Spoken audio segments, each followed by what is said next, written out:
There is one skill that makes a man genuinely, lastingly, irresistibly attractive to women. It is not confidence. It is not charisma. It is not wealth or looks or any of the things most men spend their lives trying to develop. It is something so rare that most women have only encountered it a handful of times in their entire lives. And every single time they did, they never forgot the man who had it.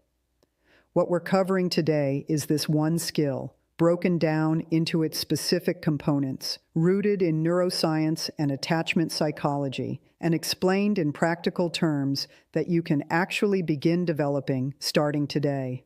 One component involves something that happens in the first 30 seconds of any interaction that sets the entire emotional trajectory of everything that follows.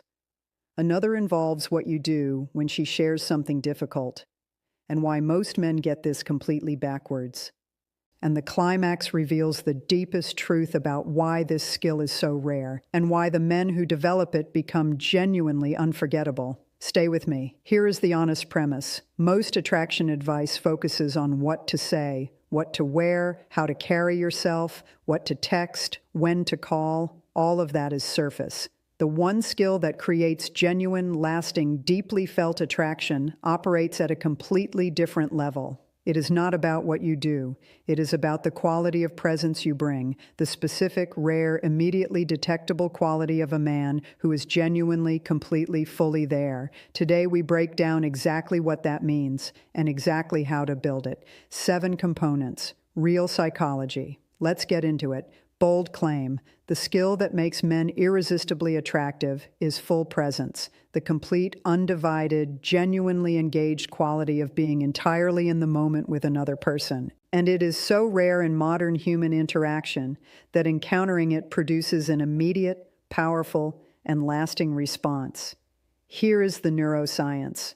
When another person gives us their genuine, undivided, fully engaged attention, when we can feel that we are the only thing occupying their awareness in this moment, the brain releases oxytocin and dopamine simultaneously. The bonding and reward systems activate together. The experience is neurologically similar to physical touch. We are wired, at the deepest neurological level, to respond powerfully to being genuinely seen. And we are currently living in the era of the most fragmented, distracted, half-present human attention in history. The average person checks their phone 96 times per day. Most conversations involve at least one person who is partially somewhere else. Most listening is waiting. Most presence is performance. The man who is genuinely, completely, fully present, whose attention is not divided, not monitored, not managed for impression, is experiencing something that has become genuinely extraordinary simply by being ordinary in the way humans were designed to be with each other. And women respond to this with an immediacy and a depth that surprises them every time. Scenario: a man named Charles, 55, had developed genuine presence through years of deliberate practice. Went on a first date with a woman named Victoria. He put his phone in his jacket pocket at the beginning of the evening, not on the table face down, in his pocket. And then he looked at her, actually looked, with the specific quality of someone who found her the most interesting thing in the room and had nowhere else to be. Victoria told her friend the next morning, "I don't know what it was. He was just there the whole time. I felt like nothing else existed for him while we were talking.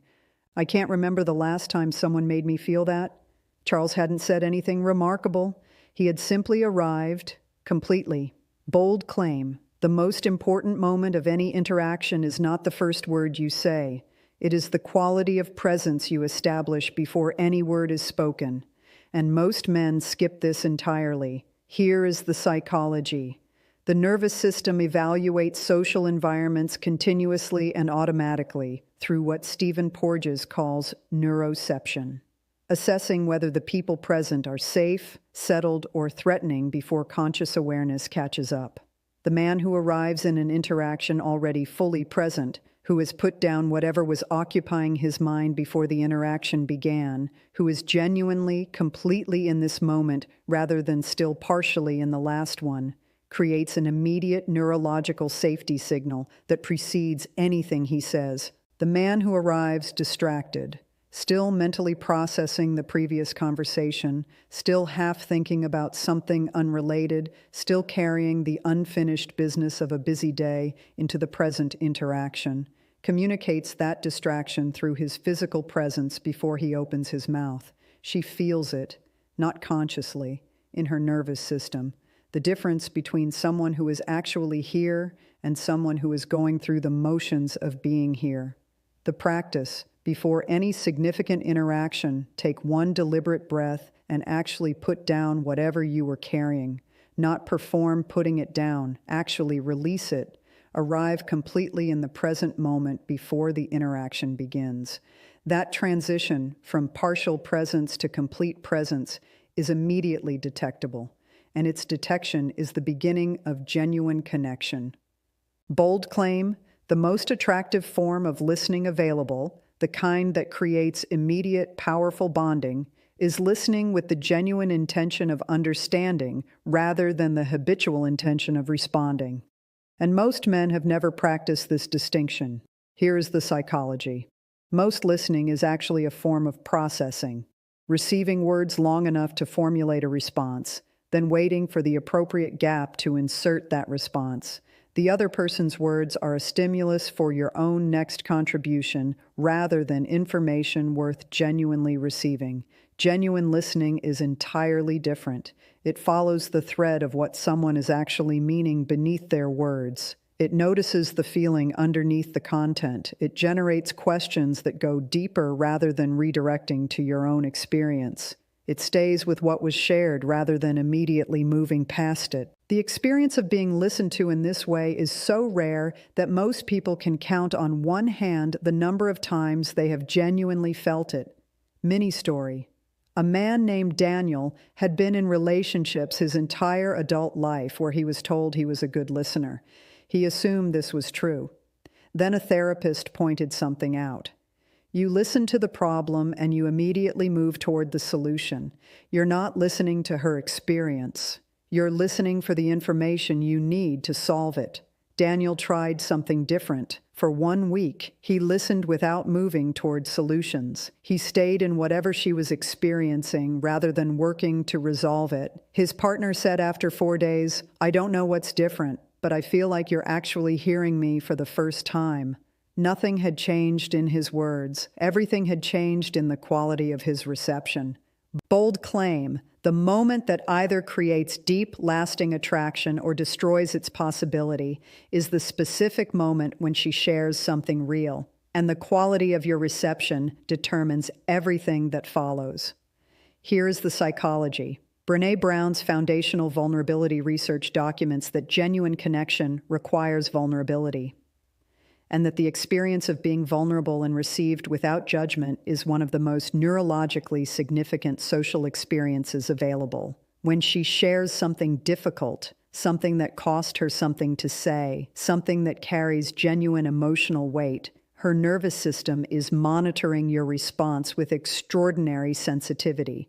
The response that creates attraction, genuine reception, warmth that doesn't pull back.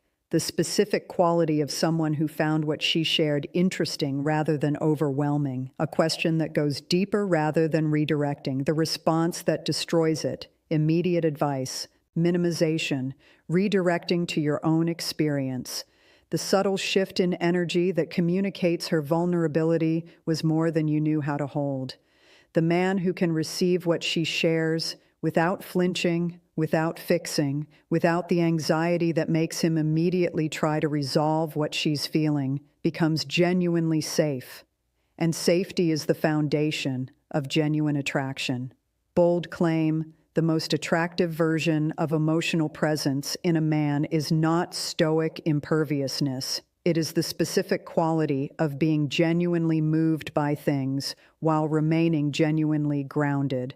And most men have never been taught this distinction. Here is the psychological truth. The man who is completely unmoved, who processes everything from behind emotional glass, who is never visibly affected by anything, is not experienced as strong. He is experienced as unavailable, as someone who cannot be genuinely reached. The man who is completely destabilized, whose emotional state swings dramatically with every stimulus, who has no internal stability beneath his reactivity, is not experienced as sensitive. He is experienced as someone who will eventually become her emotional management project.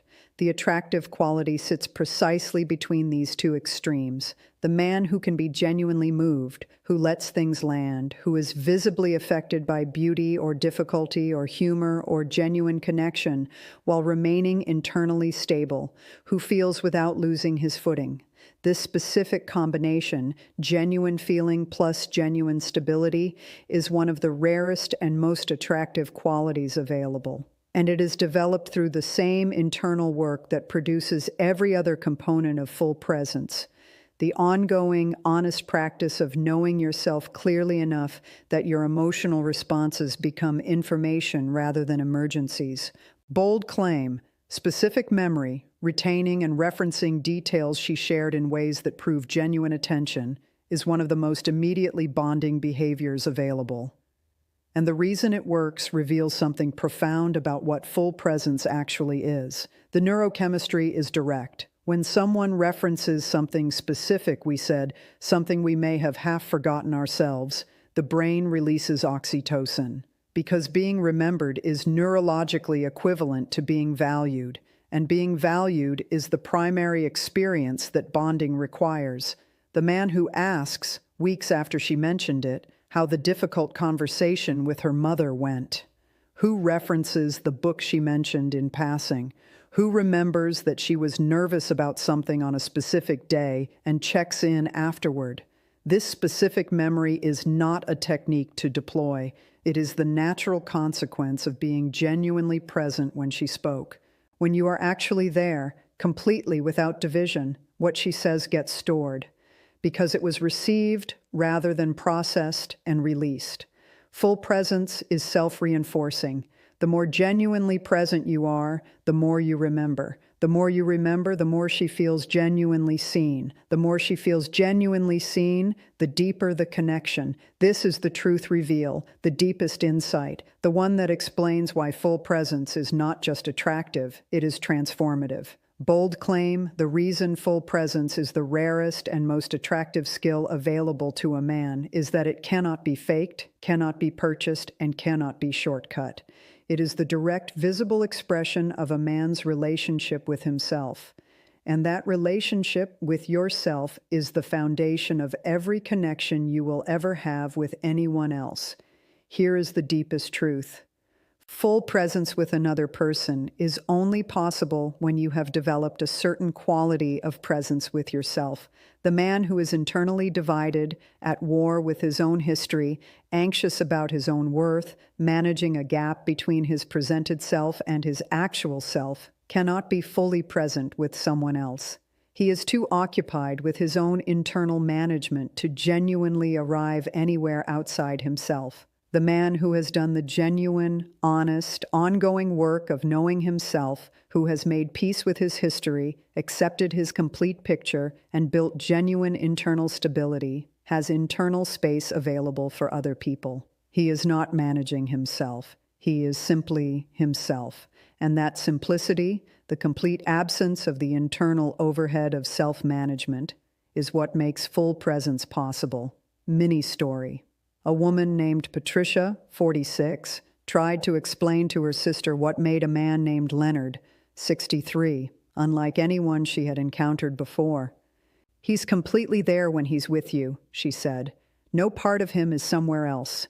No part of him is monitoring how he's doing. No part of him is managing what you think of him. He's just present with you in the moment." Her sister asked, "How is that different from anyone else?" Patricia thought for a moment. Everyone else is partially somewhere else, partially in their head, partially managing something. Leonard is all here, all of it, and it makes you feel like the most important thing in the world just by having his full attention. That is full presence, and that is why it produces the response it produces, not because it is a technique, because it is the external expression of a man who has resolved enough of his internal division to be genuinely, completely available to the people in front of him. Develop this, not as a strategy for attraction, because a man who is genuinely present in his own life and with the people in it is not just more attractive, he is more alive. And aliveness, genuine, full, unhurried aliveness, is the most attractive thing available. At any age, in any circumstance. Start today. Put the phone down. Arrive completely. Listen to understand. Receive without flinching. Feel without losing your footing. Remember what matters. Be all there. That is the whole skill. That is everything. Here is the question I want to leave you with. When was the last time you were completely, fully, genuinely present with another person? Not performing presence, not monitoring how you were coming across, just actually there? And what would change in your most important relationships if that quality became your default rather than your occasional best? Drop in the comments. What is the one thing that most consistently pulls you out of full presence?